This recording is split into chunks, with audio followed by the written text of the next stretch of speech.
Hello everyone, this is Umad Qureshi, your only UQ with Tammy on Ed Talk Live with UQ and Tammy. I'm from Pakistan and Tammy is from Singapore, and welcome again. We are really excited. We have a wonderful guy with us who is a wonderful educationist and a big advocate of quality teachers and education. So Tammy, hi, how are you? Good, how are you? I'm good. I'm good. Tell us what Good. is the topic of today and who is the guest with us? Well, today we are very fortunate to have Barry Saide from New Jersey, and he's going to talk about, or we are going to talk about investing in people in our school buildings and investing in that culture of schools. So that's kind of like a huge, I don't even want to call it a topic right now, but it's a huge thing that's happening in many schools across states and countries where people are really spending time investing in their people, which is awesome. So hi Barry, how are you? Hi Tammy, hi UQ, how are we? Hi. All good. I'm good. All right, awesome. So a little bit about Barry. He's done a lot of work with ASCD, and this is how we know him. We're all emerging leaders. We're in the same class, Go 2014. Barry's also an ASCD Influence Leader, an NJASCD Board Member. He is the former Co-Director of NJASCD North. And not only that, he does have a regular day job, which is not even regular, but he's the Director of Curriculum and Instruction for Tabernacle Township School District. Prior to this role, Barry and I have some commonalities with the grades that we've taught, second, third, and fifth grades, almost for the same number of years, which I will not say because it's kind of a long time. Right. In the past, Barry's also served on some advisory boards, one of them being the Bill and Melinda Gates Foundation, Great Schools, and National Center for Teacher Quality. So nothing major there, pretty mundane. Keep it low key. Yeah, keep it on the down low. And Barry's also fundraised over $250,000 in grants and matching funds to host over 2,000 educators in over 25 states at free professional development convenings. And he also has two awesome boys and even more awesome wife named Jessica. So we're lucky to steal you away from your precious ones on the Sunday morning. So thanks for spending a bit of time with us, Barry. It's really an honor. It's really an honor, Barry. Hey, buddy, thank you. Umair, high five back. I got to be honest, I'm hoping 30 minutes from now that you still feel it's an honor. It's, listen to my own resumes is kind of surreal in a sense, because honestly, I'm just trying to be 1% better every day. As you guys are too. So honestly, just the fact that you built this and it's something that we're doing and these are conversations we get to have is something that's just powerful for me. So thanks for giving me an opportunity to be here. For sure. Let's start. Yeah. So as I mentioned, we have some kind of kindred experiences in the classroom, the grades we've taught, the number of years we've taught, but not in the same location, but similar experiences. So one of the favorite things that I like to talk about, and of course you do as well, is student development and creating those learning experiences for and with students. So as per usual, I have a very loaded question, couple parts to it. So the first part is, can you just talk a bit about when you were in the classroom and when you're out now working with teachers, how do you plan out meaningful experiences for students? And then now thinking the part two is, now that you work with teachers, how do you kind of bring that, like string that all together? Okay. Sorry, that's a lot of question. No, I got you. It really all comes from the same place. And so it's really the same skill set. At the end of the day, it's really how am I using my instructional hat to help build professional development experiences and personalized professional development experiences that meet the needs of all my stakeholders. So when I was teaching, I would just sit down and build out lesson plans with the ideas of my 25 students or my 30 students in class. What are their needs? what are the needs of the curriculum, and how do I kind of merge that together to hit those high points to make sure that those learning targets were happening, right? And now that I'm with teachers all the time, it's that same process. It's knowing them as people first, foundationally, who are they?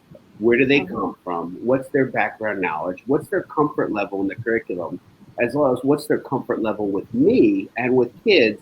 And then how do I utilize that to make sure that we're creating strong instructional outcomes more of the time?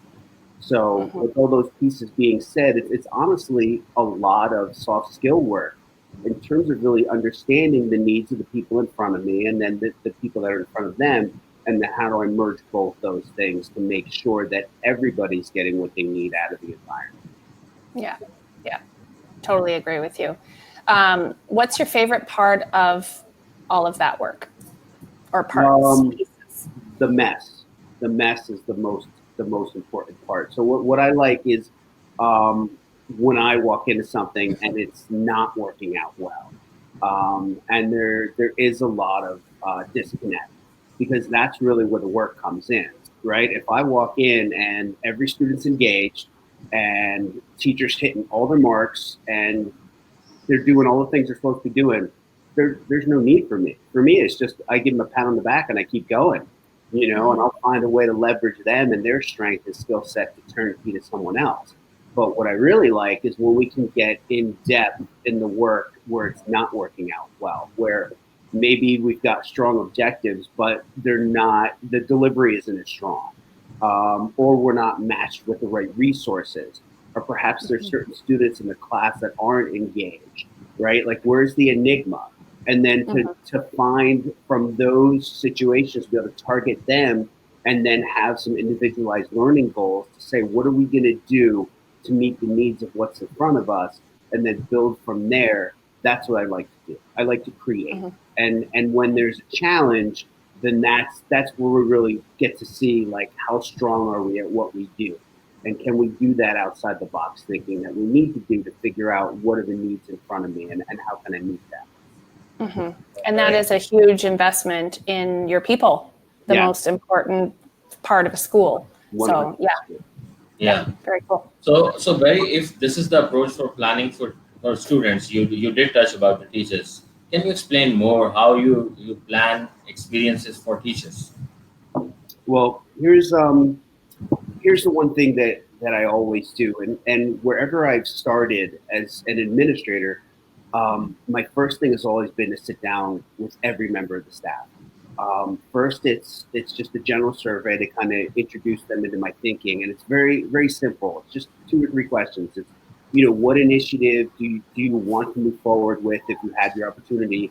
What's one initiative that you want us to just kind of destroy and eliminate right now? And then what's one question I need to ask of you that I haven't asked? So just really simple. I want your best thinking in this short amount of time, because I know you've probably been hit with a million different things right now. So just let's keep it light, right? And then from there, it's informal meetings with teachers. So towards the end of the school year, usually, like, I would start July 1. So I'm in there in mid to early June, just saying, like, let's have informal meetings before the summer comes, and then you don't see me till September, or like over the summer come in, and it's just simple, just 3-4 questions. Just tell me about you, hobbies, pets, family.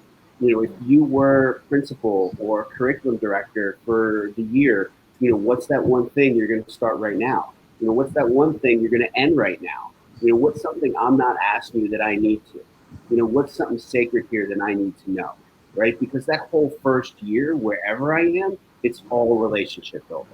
Like, I might have a million great ideas that have worked everywhere I've been, and all you need to do is trust me. But the thing is, if you don't know me, you can't trust me. So the whole first year is really proving ground. Well, I'm just going to look for opportunities to kind of leverage you and hit your strengths and let you know you can trust me. And I've been there before, and I got the scars to prove it. And at the end of the year, we'll come back to one another, and then we'll decompress, and we'll say, all right, here's where we were year 1. Here's some things that we're going to focus on year 2. Now you can trust me a little bit, so now I'm going to push you a little bit. Great. Yeah. Great. So, Barry, let's talk about this work, and how do you get teachers motivated to do this work? Like, you have same investment you have done some investment in them. So how do you motivate them? Well, one thing I try to do is I'm consistent every single day. I think the one thing we all need that builds up trust and relationships is just knowing where you stand with people. So for me, I'm the same way every day. You know, where you see me on Mondays, where you see me on Friday, and in between. You know, I'm gonna walk the hallways the same way. I'm gonna come in your classrooms every day. I'm gonna connect with your students. I'm gonna know their names. I'm gonna know their families. I'm gonna know their hobbies. I'm going to make that investment in just the little things every single day. So it just becomes a natural progression into, you know, let's talk about pedagogy and practice. And when we're talking about those things, there's no pointing fingers. It's no you or me. It's just like, let's watch the film or let's talk about it. And then at the end of the day, I'm going to tell you on my experiences, and I'm going to be the first to take the leap to talk about those vulnerable moments where I spent those 15 years in the classroom. And let me tell you about some of the screw ups that I had and I did, and I'll own them, because we can use me as the incubator to then talk about practice that you're going through and have. So those are just a few ways that I kind of try to kind of flip the script and make it like, let's use my vulnerabilities, let's use my failures as a way to kind of talk about how we can both move forward in this work. Yeah, yeah. Right. I think that people would really value, I know I would, just the relatability for you to just bring forward, you know, your experience, and this is where I needed to improve. And so let's kind of find that common ground so that you can move forward. Oh, yeah. I even have video, Tammy. I have video of me teaching and teaching both like really bad and really good. When you see bad Barry teaching second graders, and like every student's getting up off the rug to get a drink or go to the bathroom, and I don't have classroom management, and then you see me with the same group of kids and I'm rocking it because I got everything back down. Powerful with that, you know, and the fact that I'm so open and sharing that and saying like, here, look, this kid gets up and goes here. Now this kid goes and talks with that kid, you know, and I look like I'm doing like the play-by-play with the NFL. You know, I'm like marking stuff up. But then later you see like everybody's engaged and there's cooperative group work, and I've got my anchor chart, and I've got, you know, kids really engaged in the process. And you can see the before and after. That's when they can say, okay, he's real. Like this is legit. You know, he's not just talking. He hasn't made it up. Like it's here on video. Like I can talk to him, and there's power in that. Yeah. Oh, for sure. Before you move on, Tammy, I just got an idea. Barry, you have heard about Teach Like a Champion, right? Oh, with Doug? Yes. Yeah. So I just got the idea that what if you start compiling the videos, the bad Barry and the good Barry, and we move on with that project. I can afford you. Yeah, I mean, we could even just show the video and let people be able to dub in their own language and really do it up. You know, that could be amazing. You want to talk about something going viral? We could do that tomorrow. Yeah. And very relatable to all 100%, teachers. 100%. Yeah. Tammy, your turn. Well, and it just makes me think too, like now I do relief teaching, and, you know, so I'm in a classroom with different sets of kids all the time, and the same things happen. Like I've been teaching for how long, and someone will just start talking to someone, and I'm like, how is this still happening? So, you know, your approach is just so different though for when those things happen. Yeah. And so, you know, it's less reactiveness and just more patience with people and understanding who they are. Right. Yeah. And so I think this kind of process leads into the next question about, so now that you've been through a few roles and done a lot of things. So how do you then further your own development in this role? So we've talked about, you know, supporting teachers and things like that. So you're in a different role now. So what are some of the things that you do and for yourself and to support the people that you work with? Yeah, that's a great question, Tammy, because like in the end, yes, it's all about giving of yourself, but then what are you getting out of it too, right? So for me, it's always been like, how can I recreate the apple cart every day? So there's some things that we're doing in Tabernacle that I'm really proud of, that's pushing the envelope for our staff, but also pushing me too. So one thing we've done is we started to go to do more video capture and lesson study as an alternative to the traditional observation model. So in New Jersey, we have something for our tenured folks where it's like they have 2 observations over the course of the year and that's it, right? And so technically that's all we see them. But when you have a staff who's been here for a while and done the heavy lifting and done the work, 2 observations don't honor their craft. And by the same token, if they're having a bad day, all of a sudden, like, that's a snapshot of them and that gets graded out. And that's not fair either. So how do we move them forward and still keep my instructional strategies iron sharp? So what we've done is, so for my staff who's interested, we do 4 video observation captures in month-long increments. So once a month, they choose the video that they take of themselves. They bring it in. They'll have watched it before, so they have some like touch points that they want to kind of connect on. And we just watch the film together. And I just put on my instructional coaching hat and we sit down elbow to elbow, like knee to knee, like we would if we were doing Daily 5. And we're just sitting there, like just breaking down film, like. And I'll just say, like, hey, what were you thinking right here? They're like, watch this, like, watch what happens here. What do you think? And we leave. We both have a big pile of notes, and then we share our notes over Google Doc, and we come up with like 1 or 2 goals, and they put that into play for the next time that we meet. And after the 4th meeting, then we do a traditional observation. So that'll be like the 5th time. And even though I score them out where we use the Danielson rubric, they still get a teacher effectiveness score of a 4.0, so top flight, just for going through this process. And their growth is exponential. So what we see in like that first video, then by the time we see them like in the classroom sitting there, it's unbelievable. And these are teachers who are already really good, but they're really crushing it now because they've done that metacognitive piece, that thinking about the thinking and watching themselves on film, which is really hard. But if I show you 2nd grade Bad Barry, like making a mess, you're going to be more open to breaking yourself down. So by the time that 5th observation comes, you're just kind of like, you're doing it and it's all good. So that's one thing we've done that I'm really, really proud of. Because for me, that's made me a better teacher today than I was in September. Awesome. That's great.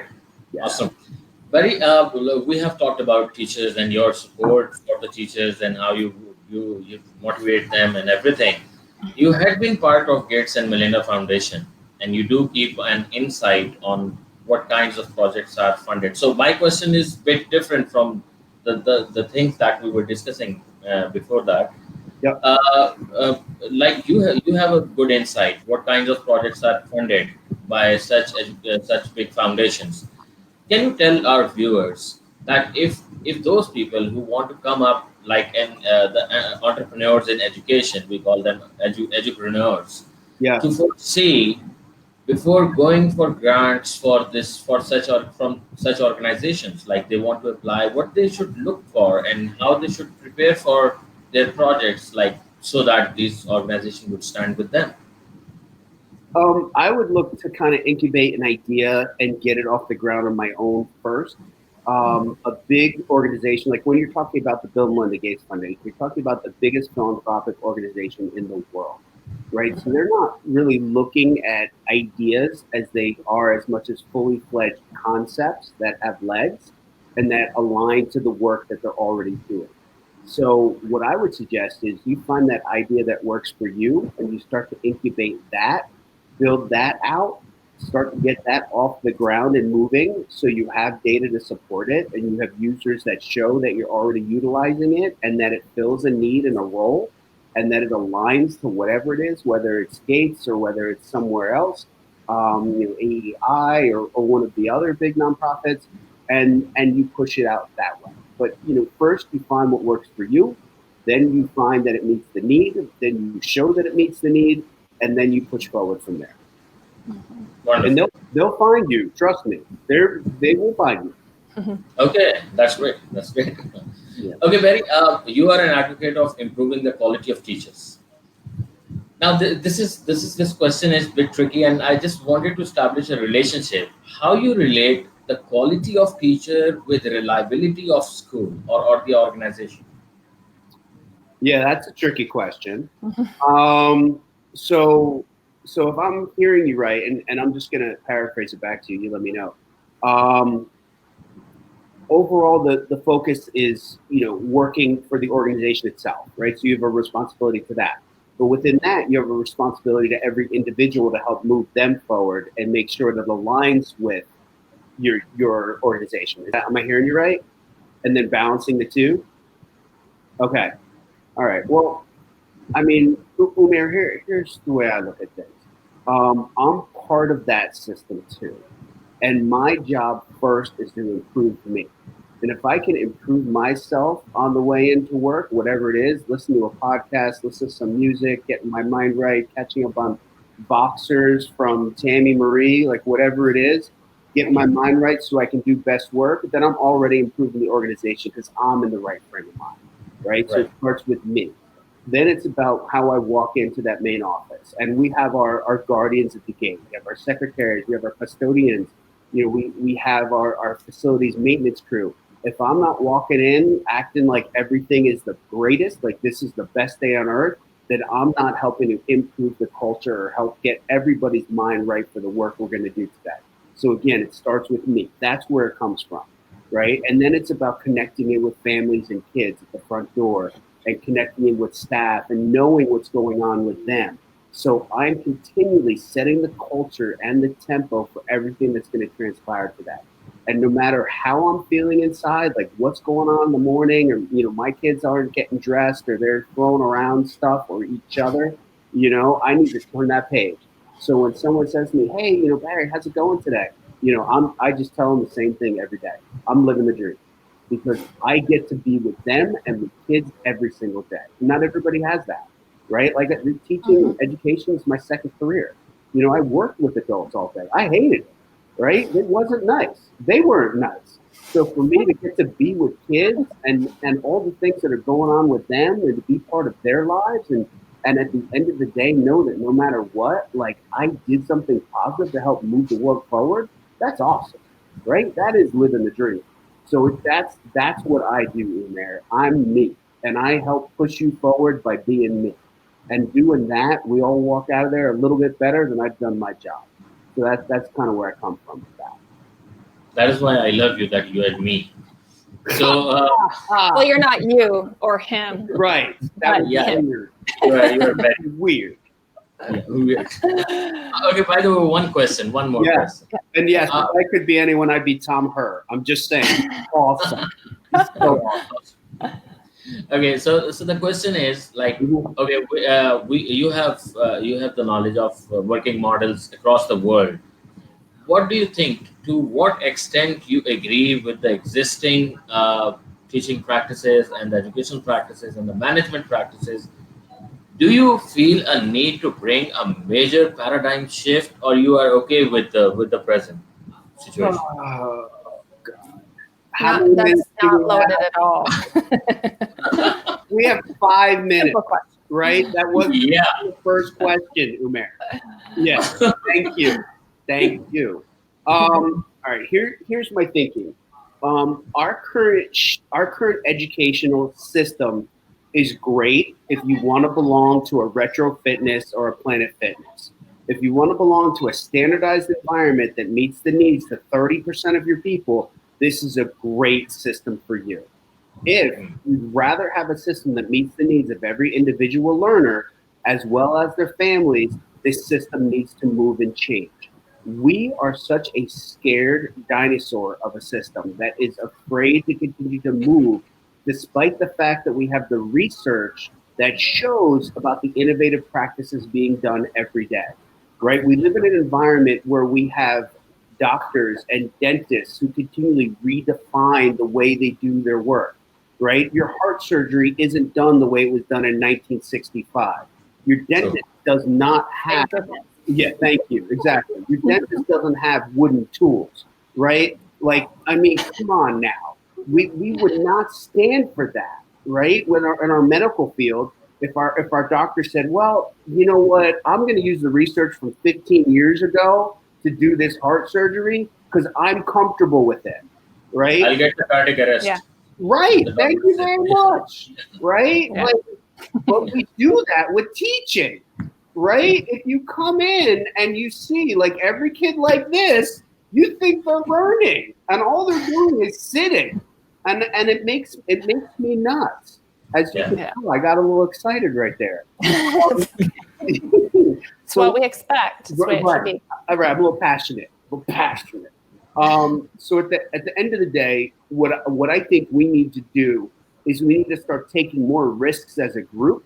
So those innovative practitioners and those risk takers that we all know from Twitter and Facebook and YouTube don't become the outliers. So when we mention them by first name, all of a sudden, like, we know who they are. We need to get to the point where we don't, because everyone's like that. And that's how we move a culture forward.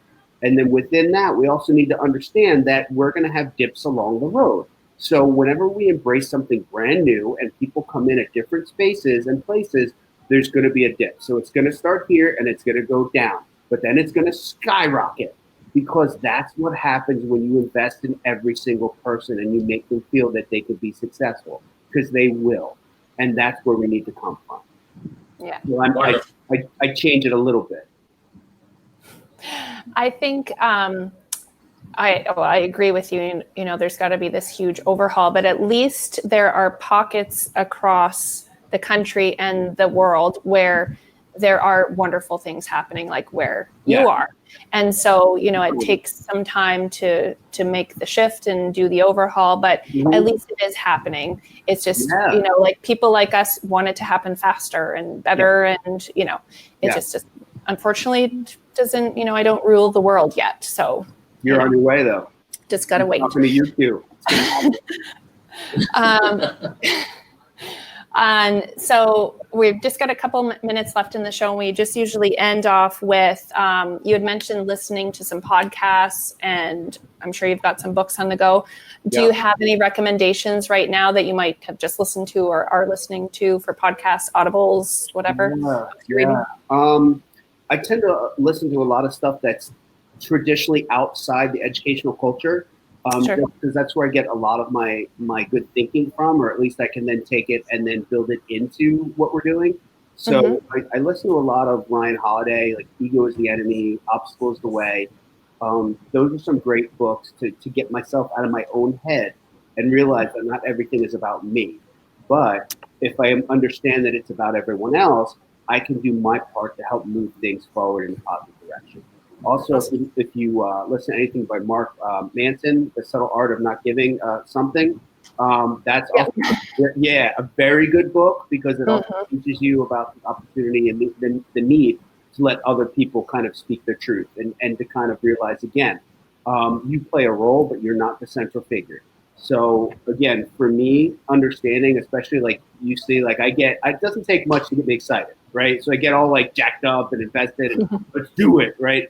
I need to kind of like walk myself back and realize like that all the great work doesn't happen in one day or 1 year. It takes 5, 7, 10 years. And it's about educating people and ourselves to go through this process together. Yeah. So true. So true. So I was going to ask you to end the show with a Barry-ism. I've kind of picked one out just from our conversation. It could be living the dream. But maybe you have another Barry-ism you'd like to share as we wrap up the show. Okay. Well, here's one that I've kind of been pushing out really since the summer. And I heard someone mention it, and it really kind of resonated with me. So I kind of tweaked it and stole it, which is what all good teachers do. You know, I heard someone present, and she was talking about the importance of, in the co-teaching model, really focusing on the other teacher, right? And how can you make that other teacher better, right? And my thinking from that is like, then it's like, let's build off of that. So it's not just how can I make that person better? How can I make you teacher of the year, right? Like, how can I make you this or that or the other? And that's really been my goal. It's right. I see you, and how am I going to make your day the best day you've ever had, right? So that's my goal. Is I want to see you, and I want this to be the best for you. So that's where I come from. That's great. I love. Yeah, it's a good note to end the show on. We are about to finish the show and we are going to off air. But before we go off air, Barry, I thank you all. But I'm going to thank you once again before giving this message to our listeners and the viewers that this program, this show is a collaborative project of Pakistani ASCD and ASCD. And if you want to watch our previous shows, you can go to YouTube, subscribe to our channel, and you can watch the shows. And this show will be available on that channel as well very soon today. Make it viral. Yeah, and Barry, you spread the word and you tell the people that two people are always here to welcome good educationists from the world. We love best voices. Yeah. And Thank so, you, Barry, I know that you were also a little nervous to follow Tom Herr after last week, but totally different show.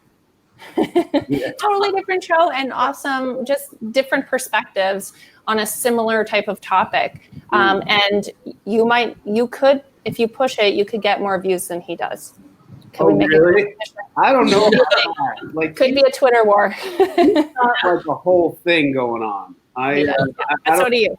I don't have like Tom Herr following. I mean, I have my two sons and my wife. That's what I got. That's all you need. And but Barry, you got me as your follower. You remember we met in Atlanta? Yeah. Yeah. UQ follows you. Thank you for your time. It was lovely talking to you. This was a lot of energy. Way long overdue. At some point we got to connect in person, which means I need to get somewhere. So I know that. I will work on that. Awesome. Keep doing the best work. Thank you very much. We should work on a presentation together. How about that? Yeah. Awesome. Yeah, all right. Sounds we are good. going off here. Thank you, everyone. All right. Thanks, guys. See you, Bear. Later. That was good. That was funny.